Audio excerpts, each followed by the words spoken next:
Hi everyone! Ngayon is kakain tayo ng fresh lumpia. So, ito na po yung nagawa.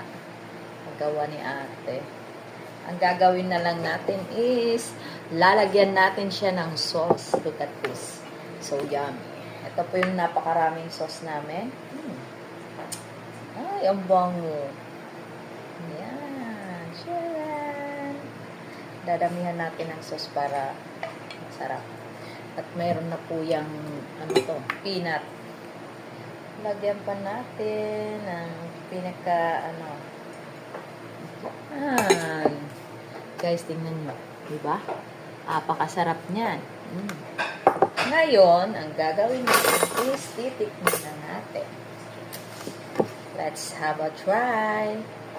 Ako'y kukutsarain ko. Para sosyal. Ha?